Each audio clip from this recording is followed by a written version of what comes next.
बिस्मिल्लाहिर्रहमानिर्रहीम। अस्सलाम वालेकुम दोस्तों, नई वीडियो में खुशामदीद। दोस्तों, दुनिया में तीसरी आलमी जंग के शुरू होने की बुनियाद रख दी गई है। आइंदा चंद हफ्तों के दौरान ये तीसरी आलमी जंग छिड़ने वाली है। दोस्तों, ये जंग पाकिस्तान और भारत नहीं छेड़ेंगे, बल्कि इस जंग को छेड़ने के लिए किसी और मुल्क ने बुनियाद रखी है। उसके पीछे हकायक क्या है और ये जंग किस तरह से पूरी दुनिया में फैलेगी, इस तमाम तफसील के हवाले से हम आज की वीडियो में बात करेंगे।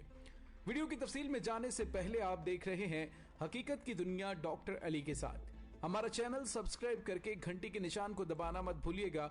इस वीडियो को ज्यादा से ज्यादा फेसबुक, व्हाट्सएप और सोशल मीडिया पर शेयर जरूर करें। शेयर और लाइक करने के साथ साथ कमेंट बॉक्स में पाक फौज जिंदाबाद, पाकिस्तान पाइंदाबाद और पाकिस्तान के गुमनाम हीरोज को सलाम का नारा कमेंट जरूर कीजिएगा। दोस्तों, पूरी दुनिया में यह तासुर पाया जाता है कि एशिया में दो बड़े ममालिक पाकिस्तान और भारत, जो किसी वक्त भी इस हद तक जा सकते हैं कि तीसरी आलमी जंग का नुक्ता आगाज साबित हो। लेकिन दोस्तों, अब जो तीसरी आलमी जंग की बुनियाद रखने वाले हैं वो पाकिस्तान, भारत या चीन नहीं, बल्कि तीसरी आलमी जंग का नुक्ता आगाज साबित होने वाला है रूस और यूक्रेन के दरमियान जंग। दोस्तों, मीडिया पर इस खबर को बहुत ज्यादा नहीं बताया जा रहा और न ही इसको डिस्कस किया जा रहा है, लेकिन आज की वीडियो में मैं ऐसे पॉइंट्स आपके सामने रखूंगा जिससे आपको अंदाजा होगा कि ये खबर कितनी ज्यादा अहम और कितनी ज्यादा खतरनाक है। दोस्तों, हालिया दिनों के दौरान यूक्रेन और मुल्हिका क्रीमिया के करीबी इलाकों में रूसी फौजी नकलो हरकत देखने में मिल रही है।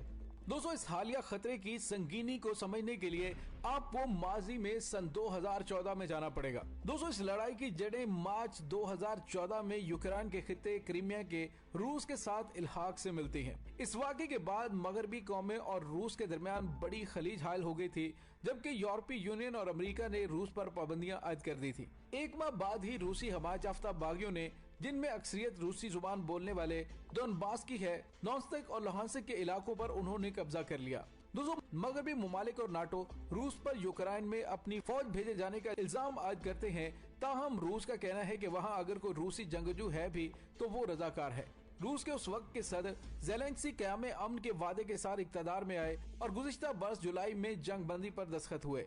तब से अब तक फ्रीकैन एक दूसरे पर खिलाफ वर्जियों के इल्जाम आयद कर रहे हैं। दोस्तों, रूस अपनी सरहद पर फौज की तादाद बढ़ा रहा है, ताहम साथ साथ ये बात भी यकीनी बना रहा है कि इससे खतरा ना समझा जाए। दोस्तों, व्हाइट हाउस की प्रेस सेक्रेटरी जेन साकी का कहना था कि 2014 में यूक्रेन के तनाज़े के आगाज के बाद से रूसी सरहद पर फिलवक्त फौजियों की सबसे बड़ी तादाद तैनात है। उन्होंने सूरत हाल को बहुत ज्यादा तशवीशनाक करार दिया है। दोस्तों, रूस ने सरहद पर तैनात अपने फौजियों की तफसीलात नहीं बताई, ताहम यूक्रेन की फौज के अंदाजे के मुताबिक मार्च तक वहां 20,000 रूसी फौजी मौजूद थे। सोशल मीडिया पर जारी होने वाली एक वीडियो में देखा जा सकता है कि एक ट्रेन में भारी असलहा उस इलाके में पहुंचाया जा रहा है। हालिया महीनों में दोनबास के इलाकों में भी मॉस्को के हमायत याफ्ता बागियों और यूक्रेनी फौज के दरमियान झड़पों में इजाफा हुआ है।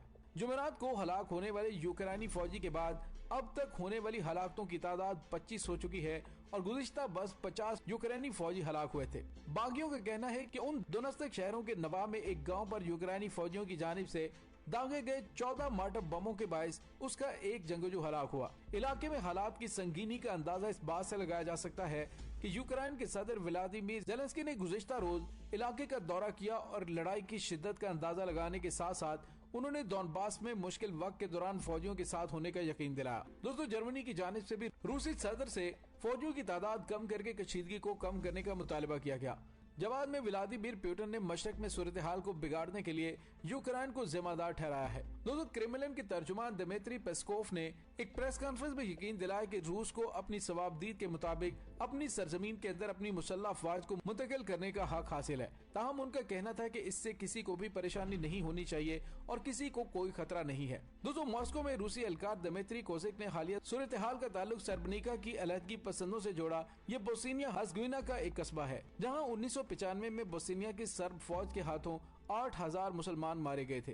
दोस्तों, रूसी सदर की इंतजामिया का कहना है कि अगर हमारे सदर कहते हैं कि वहाँ सर्बनिका है तो हमें दिफा के लिए वहाँ आना पड़ेगा। दोस्तों, मॉस्को के एक आला एहलकार ने खबरदार किया है कि यूक्रेन में अगर अलहदगी पसंदों के खिलाफ कार्रवाई की गई तो मशरकी यूक्रेन की रूसी जुबान बोलने वाले बाशिंदों की मदद के लिए रूस मुदाखलत कर सकता है। इस वक्त रूसी हमायत याफ्ता बागियों और यूक्रेनी फौज के दरमियान मुल्क के मशरकी हिस्से में झड़पें जारी हैं और रूस का कहना है कि रूस अपने शहरियों के दिफा के लिए मुदाखलत करेगा।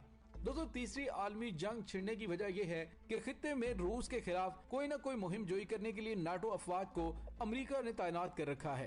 दोस्तों रूस की जानिब से कहा गया है कि अगर कशीदगी में इजाफा हुआ तो यूक्रेन के खात्मे का ये आगाज हो सकता है।